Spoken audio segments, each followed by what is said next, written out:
Bonjour, aujourd'hui on va plonger dans l'histoire incroyable et pleine de contradictions d'un personnage historique, Bartholomé de Las Casas. C'est l'histoire d'un héros qui a fait une erreur absolument tragique. On a découvert ensemble le combat de la mulâtresse Solitude, son histoire poignante. Eh bien cette histoire est née d'un système terrible. Et ce qui est fou, c'est que l'homme qui, sans le vouloir, a contribué à renforcer ce système, eh bien au départ il voulait faire le bien. C'est toute la complexité qu'on va explorer. Alors, voici le programme. On va d'abord faire connaissance avec ce héros et son erreur, puis on verra comment sa conscience s'est réveillée. Ensuite, on assistera à son plus grand débat, on découvrira l'idée désastreuse qu'il a eue, et enfin, on essayera de tirer la grande leçon de toute cette histoire. Allez, on commence par le début. Qui était vraiment Bartholomé de Las Casas? Sa vie, vous allez voir, est un immense paradoxe. Donc, il naît en Espagne, et en 1502, il fait comme beaucoup d'autres, il part pour les Amériques. Là-bas, c'est un colon, un vrai. Il a des terres, et bien sûr, il possède des esclaves indiens qui travaillent pour lui. À cette époque, pour lui, c'est la norme. C'est comme ça que le monde fonctionne. Mais voilà, quelque chose va se produire. Il ne va pas rester indifférent. Il va être le témoin de quelque chose qui va le bouleverser et changer sa vie pour toujours. Ce qu'il voit, c'est la violence, la cruauté absolue de la conquête. Il voit les peuples indigènes se faire massacrer, torturer, exploiter jusqu'à la mort pour de l'or. La brutalité est totale, et il est juste là, au premier rang. Pour qu'on se rende bien compte du choc, prenons juste l'exemple d'une seule île, Hispaniola, là où Christophe Colomb est arrivé. En 1492, avant l'arrivée des Européens, on estime qu'il y avait 1 million de personnes. C'est énorme. 1 million d'hommes, de femmes, d'enfants qui vivaient sur cette île. Moins de 20 ans plus tard, à peine, après les massacres, le travail forcé, les maladies importées, la population s'est littéralement effondrée.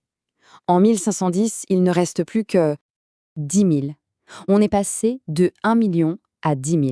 C'est un véritable génocide, et Las Casas est en plein dedans, il voit tout ça. Et là, c'est le point de bascule. C'est un choc immense pour lui. Il prend alors une décision radicale. Il libère ses propres esclaves, il renonce à ses terres, à sa richesse, et il devient prêtre. À partir de ce moment, sa vie n'a plus qu'un seul but, défendre les Indiens. Et son combat va l'emmener très très loin, jusqu'à un face-à-face historique, un débat qui va décider du sort de millions de personnes. On est en 1550, en Espagne. C'est la fameuse controverse de Valladolid. D'un côté, on a un philosophe, Sepulveda, qui dit, pour faire simple, les Indiens sont des êtres inférieurs, des esclaves par nature, il faut les dominer.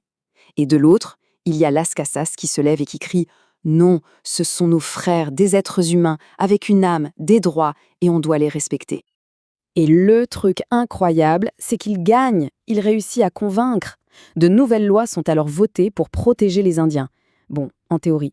Mais quand même, c'est une victoire immense pour les droits de l'homme. À ce moment précis, Las Casas est un héros. Mais c'est là que l'histoire devient une tragédie. Parce que pour en arriver là, pour sauver les Indiens, Las Casas a une idée des années plus tôt.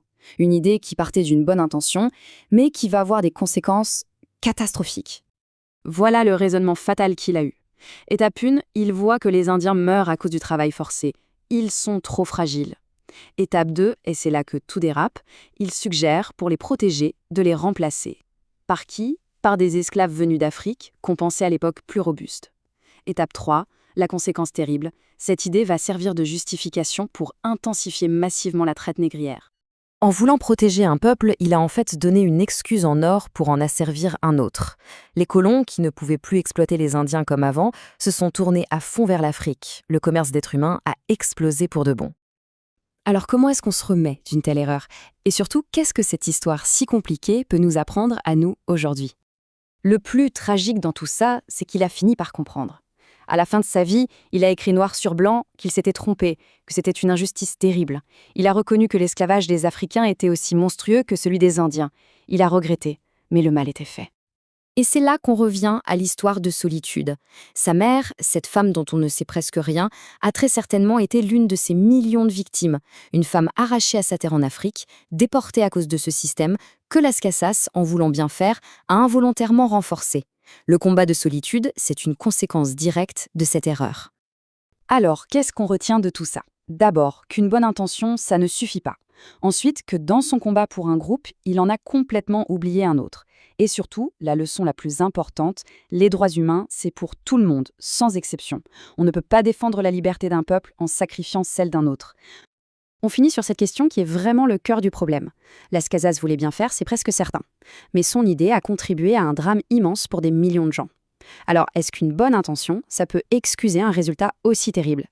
C'est une question compliquée et il n'a pas de réponse facile. À méditer.